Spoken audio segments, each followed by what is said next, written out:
about 7 o'clock in the morning. Go give her a crack. Sun just trickling through the clouds there. It's very nice actually. And the tide is high. Like, I think tomorrow it comes up to 3.3 meters. So it's about 3.2 today. Good morning.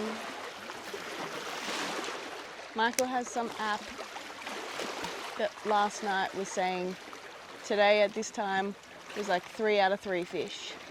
You know, like when you go to a restaurant and it gives you like the spicy rating? Today, right now, was 3 out of 3 fish. So... says it's excellent fishing. Who knows what that means? Usually means nothing to me. It's a very rocky bottom here, so I've got to do a fairly fast retrieval so that I don't get snagged. And I got Jamie on a big lure, a big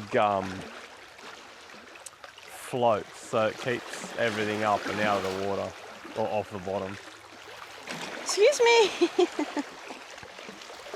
It's a lovely morning to be out here. Like the sun popping through the clouds there.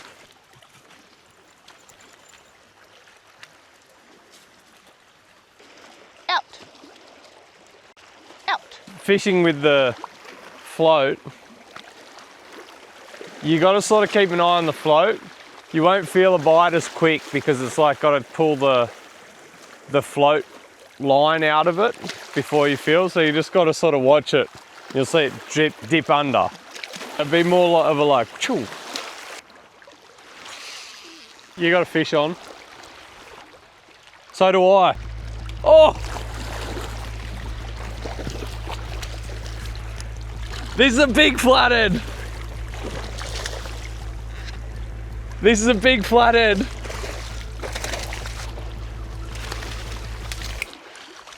Look at that thing. I'm gonna get a measure on it. That's a great flathead. Meanwhile, this is me. I caught something on a lure. On a soft plastic. SA fishing app.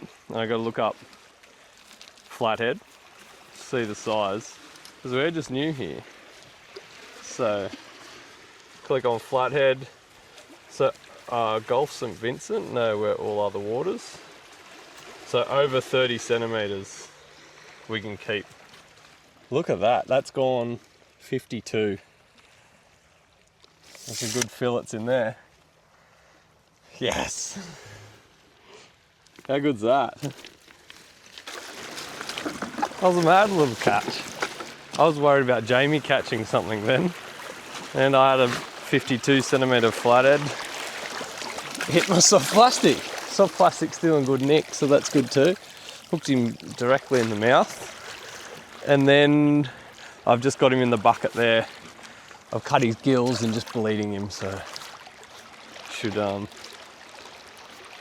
be nice, clean meat to eat. This is also, I don't know about eating them. I think people do, but there's like giant cuttlefish around the area. I think the giant cuttlefish are protected. I'm not sure about standard cuttlefish. I think they're a bit like a squid meat. But yeah, this is some, not here, but there's a sanctuary around the headland for giant cuttlefish. I think people go dive with them, snorkel on them and things. Using today the watermelon pearl minnow, soft plastic here. It's got a bit of a sheen to it, white on the bottom, grey on the top. I don't know what works, but obviously this flathead's hit it, so it must have worked. It was when the sun was out too, so I'm not sure whether it's a bit invisible in the water until that sun's on the water too, but might go for another bit of a slow retrieval. I just got to bounce off those rocks on the bottom and try not to get snagged here. Jamie's rod's just out there now, and I've snapped off my thing, but I think what I'll do is I'll fillet this flathead now. It's had a good bleed out now. Got some Ziploc bags, it's always handy. Put them straight in that. Not the Taubman's bucket. Yeah, Not sponsored.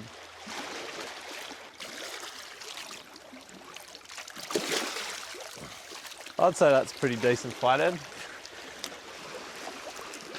The reason I love flathead is the most, it's good meat, it's great meat actually, but it's like a meatier meat, I think, than other flaky fish, and it's easy to fillet. Like it's, well, I find it the easiest to fillet and do everything. But all I do, there's no gutting or anything involved. Come in from the pectoral fin, I think it is. Look away if you don't like guts. Yeah. Go back towards the head. Like that. Now just go all the way down.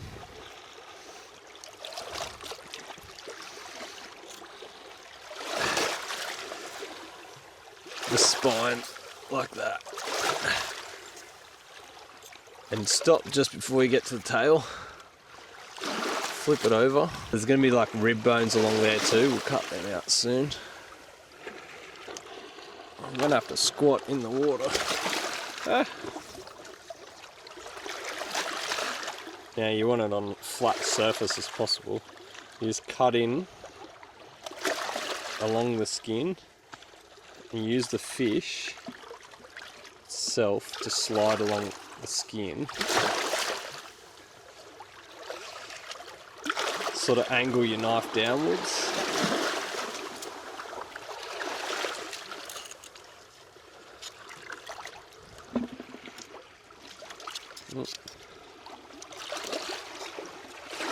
Went a bit high there. So there's essentially the fillet ready to go. There's a bit of skin on it there. You do have these bones that you got to find down here. They stop about, that's your last one there. You can sort of get either side of them. Straight down them this way. You will lose a little bit of meat this way. Right, that's a bit there. It's got bones. I'm going to keep that bit for bait because we don't have much bait here at the moment.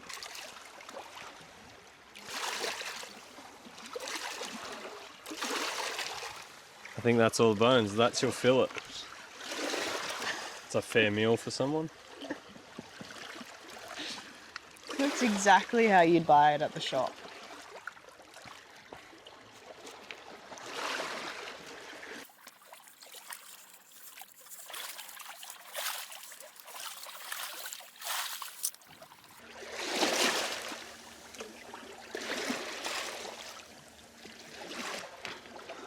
I'm going to get some more meat out of this. For bait. Yeah. So not for the squeamish, but I just checked out what it had in its stomach. That's like a yabby nipper prawny thing. It's a big one. I don't think that's the same nipper that we've got over the east coast. But it's interesting to see what they've got in their belly because you know what they're going to be eating and then what bait to use next time to catch them. So there you go. That's pretty gross. Well, that's been fishing this morning. It's been pretty fun. Well, one fish. That's some action. A few more bites and dropping a few fish would have been better action at least.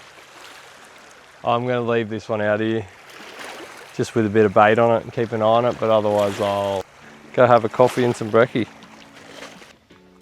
Exactly what I typed in, a South Australian saltwater yabby, also known as a pink nipper, is what the flathead had in its stomach. So I'm pretty sure we've got a yabby pump in there. We won't be pumping around here because it's all rock, but if we're around sandy or muddy areas, we can pump them and use them as bait. Looks like there's a few dolphins straight out here just feeding.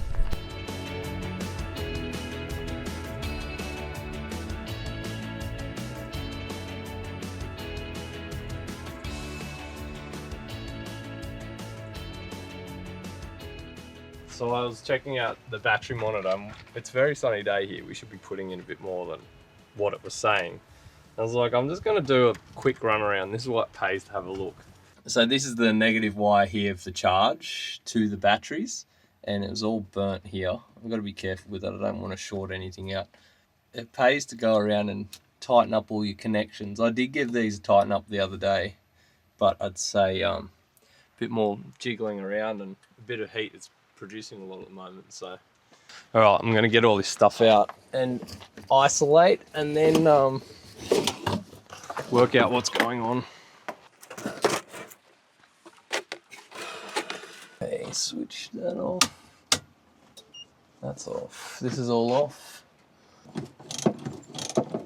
Just took the negative terminal off so it's not earthed on anything around. When I take it off, now I'll take the positive off. So I'll just remove that lead off, which it looks like here, it's got hot and it's like, it's been rubbing right there, which is not a good sign. So I might make these new again and see. I'll strip it back a bit further. See, it's melted into there. So it was a crimped one like this. I think I might just go to a standard twisted and push in connection. That's what it looks like now. That started as one of those. Supply. We've got plenty of length there. I'm going to strip that back a bit further. Not the easiest to strip. What happens with these is obviously it's crimped in there, and it can become loose in there, and you're only tightening down onto this bit up here. So between there's a lot of, can be a lot of friction. So we'll take all this back here. Copper anneals quite easily, so when it gets hot, see, it's easy to bend there. You can feel how far back it's annealed to just by bending it. You'll feel how that one's rigid, not like that. Here it's rigid back here, so we'll trim them back, get them cleaned up and stripped, and I'll stick them in.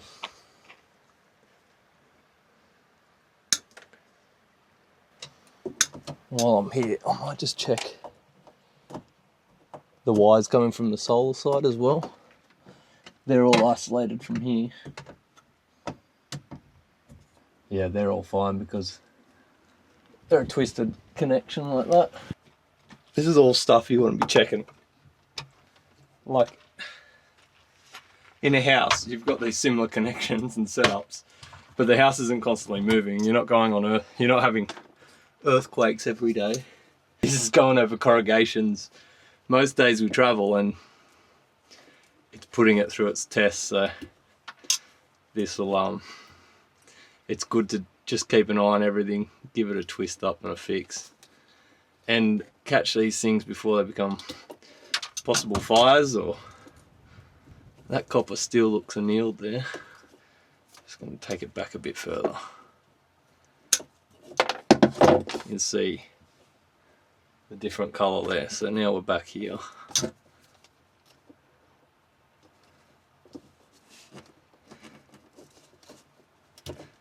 That's much better.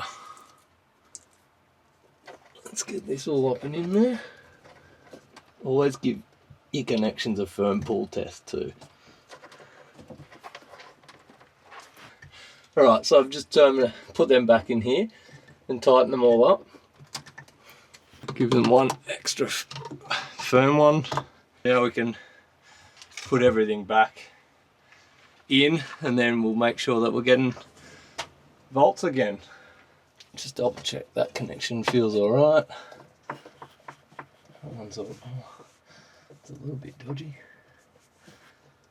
Might just loosen that one. It's really hard to get on from memory, but I'm gonna have to do that one again too. I hope I don't have to reset everything after this. Like the battery monitor and everything, the percentage on that. It's got a battery in it, so it should know where it was at. But yeah, let's hope we don't have to. And we'll just pull off there. This one.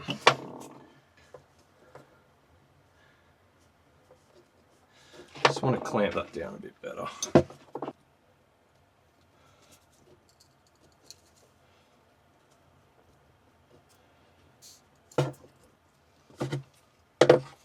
It's not the proper pliers for it, but it's what we got. There we go. The video's just going to be you breathing. Yeah, well, it's me working, so Us. pretty standard. Move all that around. Not that one yet. Let's put the active back on. Alright. Put our protector back on. Let's get this back on. It's all good. This is the final thing. I shouldn't have to teach people this because you shouldn't be touching it if you're not licensed, but always take your negative off first when dealing with 12 or 24 volts. Then go from there. It stops the grounding. Always ensure that you're not touching your two terminals together. That'll explode your battery pretty easily, especially at 24 volts. It's not a fun one. And anything to do with 240 and stuff like that, you definitely shouldn't be touching unless you're a qualified electrician. So don't give me a call, but give a different electrician a call. It's obviously not the neatest setup. There's neater around, but when we bought the bus, without doing a complete overhaul, this is what we're sort of left with, and there's like wires up here that are spare going places that we've got no idea and things like that. So we've just had to deal with that and work in with it to go to lithium. We've obviously gone to the correct chargers and batteries and monitors, but we've just sort of used what we've got. Otherwise, there's a great inverter here, 3500 watt inverter from 24 volts, which works really well just here, and then put in all the correct DC circuit breakers for the solar coming in each bank of solar, and then into the 40 amp hour MPPT solar charger. This should all be good to go. I might, it's there. I might just test fit how this went in with that wire now there instead of how it was before.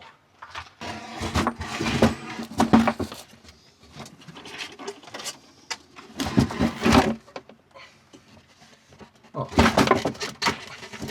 perfect. I built this. I'm not a qualified cabinet maker, as you can probably tell. There's our culprit. And whilst the sun's out, we'll get some more charge going in after I've done the test. So we've got 26.6 volts from the battery there now. Continuity from that negative to this one, and to ground, and back here, and to here.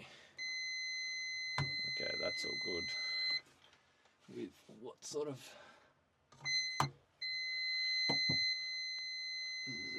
0.3, 0.4. Yep. Alright, I think that's all we need to really check. Wait for it to blow up when I turn it on. First we'll get the power back in.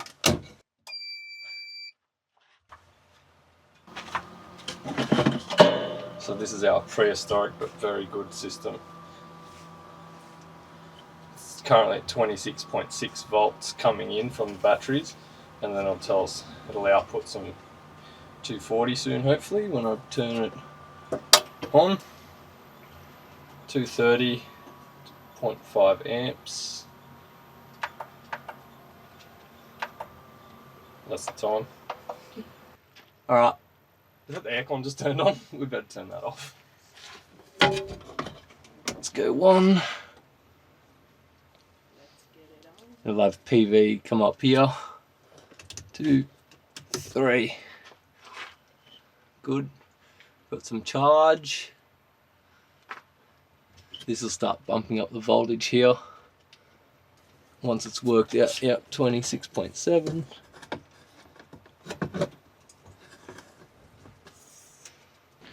All right, we've got this all back in, connected and on. I'll just take you inside and show you. So just gonna check if all these are working, and they have. So we've kept our memory here. We're still 81% now. It's going up. This is, yep, that's got its memory still. And we're now putting 15 amps. So the whole reason I noticed this before is we were at 80% and drawing 4 amps, minus 4 amps. And we shouldn't have been when it's so sunny at the moment. So keep an eye on that sort of stuff, because that is a telltale of when something's going wrong. But we're back in action. We've prevented any sort of fire or anything, and it's all back up and running, and hopefully something like that doesn't happen again. And we've had to take the awning down because we had a marine wind warning today, which this morning it was still and a perfect day, and then now it's just whipped up. Now I've got to put away my tools and change my shoes to my workwear. We also had a mishap with our Starlink last night. It's flown off the top of the trailer and just cracked the plastic casing here. I think what I'll do is I'll just put some like Sikaflex or silicone around that just to seal it up from weather. It's probably all a sealed unit in there anyway. Everyone's going to jump on here and say, you need to get a mount it to the roof or something like that. That'd be great. But it's also not great when you want to park in the shade and you can go move this out in the open and get good reception, especially when you're relying on it for work and everything. So what I'll do when it's windy now is I'll go place it on the ground over here so it's not blowing off the trailer. Makes sense. Just got to make sure people don't run over it though.